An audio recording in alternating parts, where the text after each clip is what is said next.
And I hope we have once again reminded people that man is not free unless government is limited. There's a clear cause and effect here that is as neat and predictable as a law of physics. As government expands, liberty contracts. From this day forward, it's going to be only America first. America first.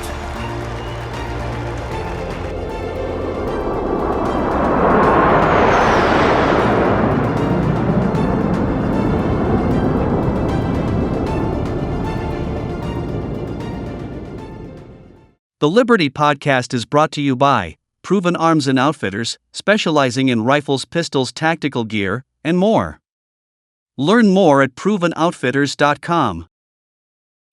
Welcome back to the Liberty Podcast. It is September 11, 2024. We're glad you found us once again in the undisclosed studio beneath the pines. A beautiful September day. As I was preparing to record the podcast, a news flash has come across my desk. Speaker Mike Johnson, he's the Speaker of the House of Representatives, a Republican, said today he is delaying a vote on a bill to fund the government for 6 months amid flagging Republican support. You know why it's flagging or cratering or weakening? Because a number of Republican lawmakers paying attention for a change realize that passing yet another continuing resolution to keep the government open is doing nothing more than playing into the Democrat ongoing insatiable appetite for more spending. That's all it does. Plus, Johnson is trying to connect this very sensible bill that would prohibit foreigners from voting in U.S. elections. Now, that bill was passed by the House.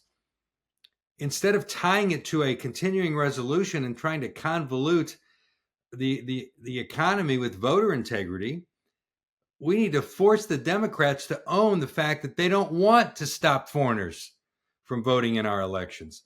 Apparently, if they refuse to pass the bill in the Senate, the SAVE Act it's called, then that's what they'll be telling us. In the meantime, this nonsense that we can't shut down the government in an election year is ridiculous. Americans are tired of the spending. Tired of it. It is the 23rd anniversary of September 11, 2001. A tragic day in the life of this country. A day that those of us of a certain age will never and can never forget.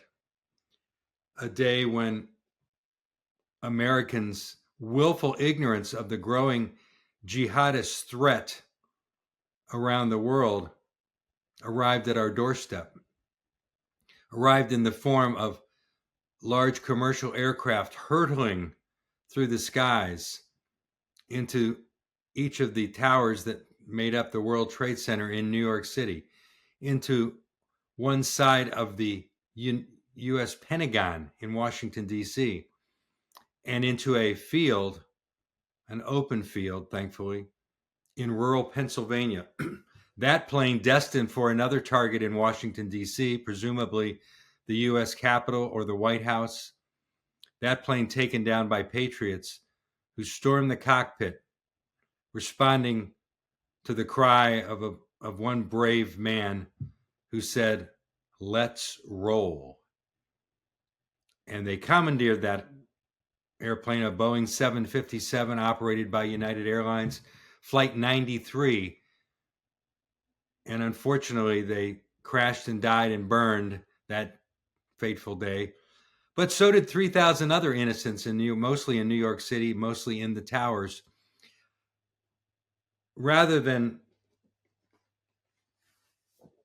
bore you with the usual, where was I on 9/11? What was I doing? What did I feel? What was my emotions?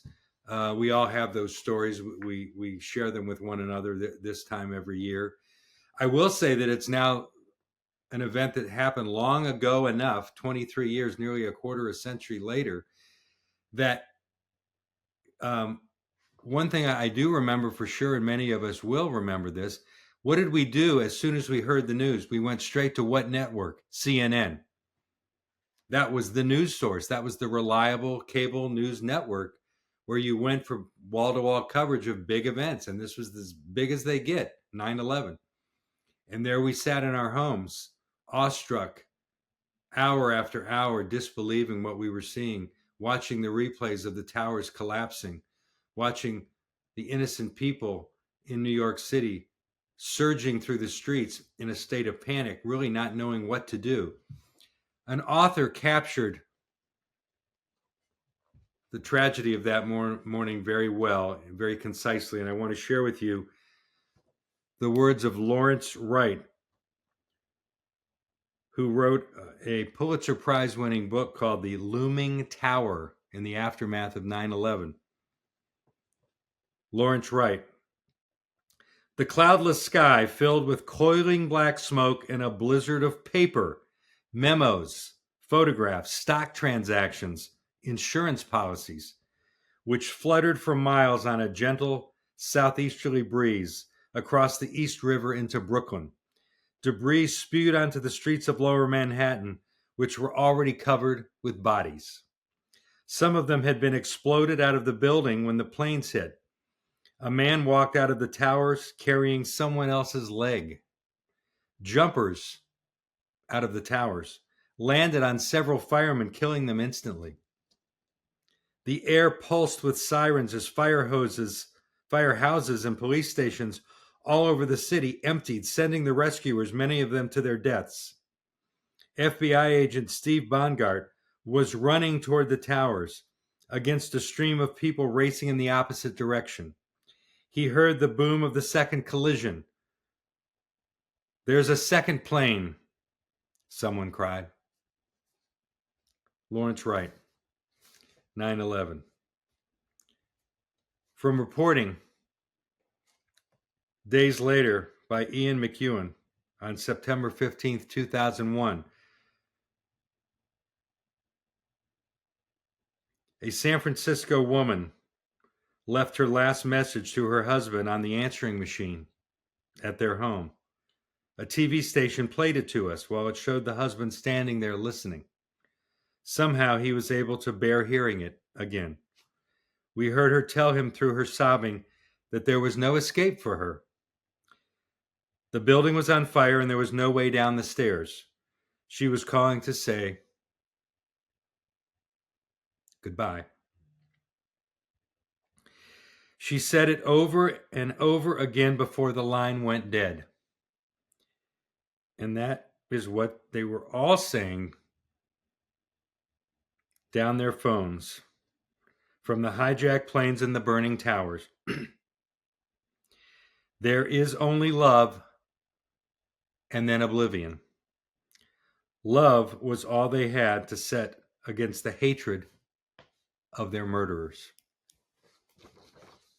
9/11, 2001, 23 years ago, this very day. I still find it emotional to talk about. And I didn't know anyone personally who died that day. I know people with stories, unbelievable stories of where they were, what they were doing. A gentleman I know who worked for NBC Sports was flying back from a European business trip, was forced to land in Canada. And his story about how he managed to rent a car and drive home to New York is fascinating. There were many stories like that on that day. But here we are 23 years later, and we are in the middle of an important election season. And really, when you think about it, and why do we talk about the importance, especially of this presidential election between Donald J. Trump and Ms. Harris, the vice president of the United States? She has been in office for 3.5 years. Don't forget that she has been the vice president of the United States, though her campaign would like us to overlook that little inconvenient fact. But, why does it matter so much? Well, it matters because we know that a strong America with a strong foreign policy stops terrorism in its tracks, stops 9/11s from being repeated again and again, right? We know that. We also know that the Biden-Harris regime economic policies have wrought collapse and despair on people's lives. Look at this latest data that came in from the Census Bureau, writes the Wall Street Journal on its sometimes excellent editorial page. The truth is that the Biden inflation has left most Americans worse off than they were before the pandemic. The latest evidence comes from the Census Bureau report on household income, poverty, and healthcare coverage in 2023. So it measures last year. That's the most recent. The good, and maybe the only good news, is that the median inflation-adjusted household income increased last year for the first time since 2019. However, big however, Hispanics, Asians, and Blacks did not experience statistically significant income growth, which they certainly did during the years of the Trump White House. Real median earnings for full-time workers last year declined 1.6%. This means inflation outpaced wage gains for most low-wage workers. Inflation was higher than wage gains for most low-wage workers, which are the people who make this country run, who are the people who define the heart and soul of America. The upshot is that real median household income remains lower than in 2019 and has barely grown since 2020. The contrast between the first 3 years of the Trump and Biden presidencies is striking. Get this, between 2016 and 2019, Trump incomes climbed for whites by $8,910, for Hispanics by $6,960, and for Black Americans by $4,540. That was the increase in their household income in that period of time, 16 to 19. Now, let's go to 2020 to 2023, ostensibly the beginning of the Wuhan virus attack on our economy and the world, and the onset of the Biden regime in 21. How did incomes go up then, you might ask? Okay, remember, for whites, it was $8,900 under Trump. For whites under Biden, $850. What? That's walking around money. Among blacks, it was up $4,500 under Trump. For Biden, black Americans have seen an increase of $2,650. So cut in half from what it was during the Trump era. Hispanics, their income went up nearly $7,000 under Trump. Under the Biden regime, Hispanics' income went up $700. So it was 10 times higher under Trump. The Trump tax reform and deregulation boosted growth, which resulted in a tighter labor market and rising wages without fueling inflation. Federal spending as a share of GDP averaged 20.5% during the first 3 years under Trump, compared to 25.8% under Mr. Biden. Never has the government spent so much money only to leave Americans poorer, less wealthy. So, of course, many of you are a little bleary-eyed today after staying up past 10:30 p.m. Eastern Time to watch the ABC News orchestrated assault on Donald Trump's character, also referred to in some circles as a debate. That is debatable, that it was actually a valid debate between two people seeking the office of President of the United States. But one of the topics that was never discussed, and part of this is because Donald Trump didn't take a shot at entering it into the conversation. So we all have our better nights and our not so good nights, and our good days and our bad days, and our good weeks and our not so good weeks. Humanity, friends, we're all human. But the moderators from ABC News, scumbags, and certainly Miss Harris, never went near discussions or questions about the economy, because then you would have been talking about what I just reviewed from the Census Bureau report and other economic indicators that are grim, my friends, equally grim. I'll get back to the debate in a moment. I have some expert analysis from a very good analyst and writer who's going to do a better job than I would in summarizing what we saw last night, which was the September 10 ABC News fiasco. Which, by the way, in a week from now, will there be any impact from this episode on television? This 95-minute diversion? I don't think so. We'll keep an eye on it, but I doubt it. Here's something to keep an eye on. And remember, this is a case study, Exhibit A, and why we must be vigilant throughout the coming election process. Because no matter how much we've done on our side to demand higher degrees of voter integrity, of ballot integrity, of ballot protection, there are still plenty of little demons floating out there, such as in the state of Wisconsin.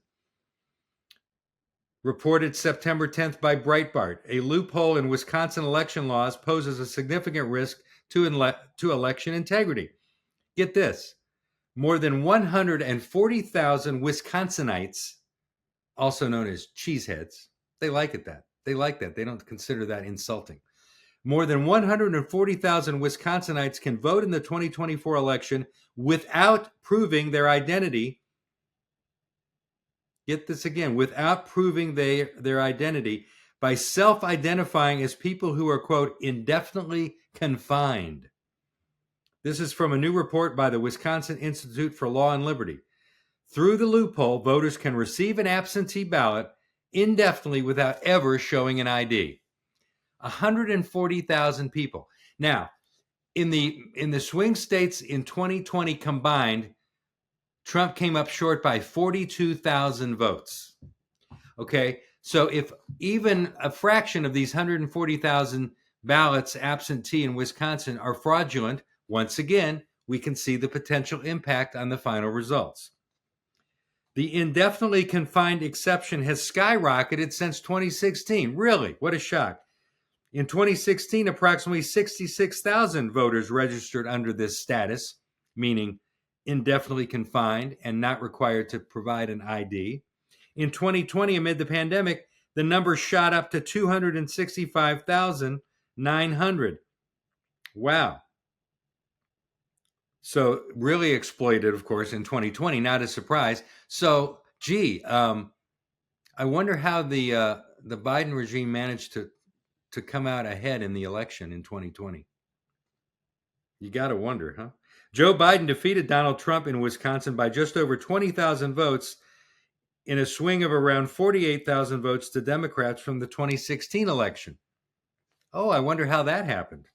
So, folks, that's just one story out of many that you need to keep in mind when it comes to election integrity and thinking about ways that you can volunteer in your community to work at the polls and to help us keep the bad guys from doing, shabby and essentially illegal things on leading to and during election day, right? All right, I'm just going to do a quick hit on this kind of strange report that came to my attention this week. It's Wallet Hub, which surveys everything under the sun. Wallet Hub, what states have the fattest, the most obese population, which states are the healthiest, which people are this. This particular survey is ranking the happiest states from 1 to 50. For you Democrats, there are 50 states, just in case you lost track of that. over the years. Now, the top 10 happiest states, according to Wallet Hub, which uses a number of 30 metrics, key metrics ranging from the depression rate and the share of adults feeling productive to income growth and the unemployment rate. All right, so they rank. They have three principal rankings that lead to the overall score: emotional and physical well-being, work environment, and community and environment. Environment as in just lifestyle environment. Okay, number 1 happiest state in the country, Hawaii. Number 2, Maryland. Number 3, New Jersey. Number 4, Utah. Number 5, Delaware. How can you be happy when you're the state that gave us Joe Biden? Number 6, Minnesota, the land of Tubby Tim Walz, Miss Harris's vice presidential running mate. Connecticut, number 7. Number 8, Idaho. Understandable if you've ever been to Sun Valley. Beautiful place, beautiful state. Number 9, Nebraska, and number 10, Massachusetts. So I did a little checking. Of the top 10 happiest states, 7 of them are controlled by Democrats. You're probably saying to yourself, what? And you know what that says to me? That says to me that happiness is often derived through actual willful ignorance of the world around you. And by the way, many of these states are also the most taxed states. I did a little cross-referencing. World Population Review tells us that the cost of living index is the highest in Hawaii. So the happiest state, according to one survey, has the highest cost of living in another. Washington, D.C., not a state of crime and chaos is number 2. Massachusetts, which ranked as the 10th happiest state, has the 3rd highest cost of living index. You can't make it up. What else is on this list? New York, California, Alaska, and they're all ahead of North Carolina in the happiest state rankings. By the way, North Carolina, if you're wondering, is 24th, like right in the middle. It ranks 17th for emotional and physical well-being. It ranks 25th for a work environment. That's interesting. And it ranks 37th, not very well at all, 37th for community and environment rank. Now, I don't know how in the world this survey has any credibility, because no state is perfect. But I've lived in places outside of North Carolina, and I can tell you that there's no way that North Carolina is the 37th out of 50 states in terms of quality of community and environment rank. I mean, this is a beautiful state from mountains to coast, from Murphy to Manteo. It's not perfect. There are too many Democrats here in the cities and in Charlotte and the Triangle and Greensboro. But you know, we have evidence, we have eyes and ears and a brain. We know. But I think it's very interesting that this happiness quotient seems to sweep up mostly Democrat-run states. And by the way, the 9 wealthiest zip codes in the country are all California and New York. Right? So why do you think they're fat and happy there and voting for Democrats? Because they've got plenty of money. They don't care about people working in the factories, people working in the heartland of this country. They don't care about these small towns like Springfield, Ohio, that are being overrun by illegal immigrants. In the case of Springfield, Haitians. In the case of Aurora, Colorado, Venezuelans. They don't care about random murders of innocent people in these little podunk places because they don't even know where they are. They couldn't find them on a map with a gun to their heads. Trust me. Let's get back to the September 10th primetime TV show in which ABC News attempted to smear and derail Donald Trump's bid for a second term in the White House. I predict they will fail miserably.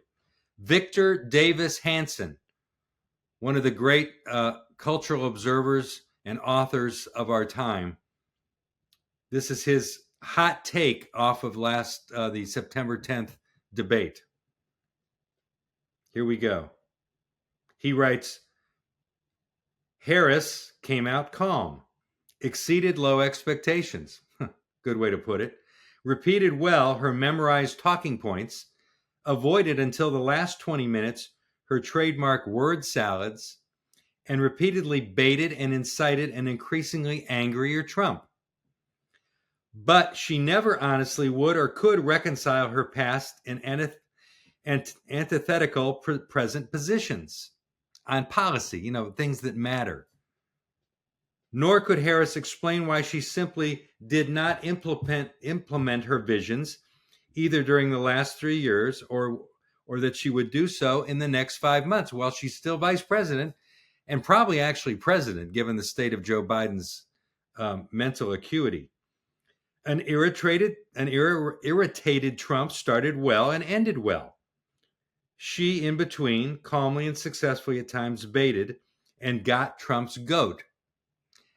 I don't know that I see that as a flaw in his performance.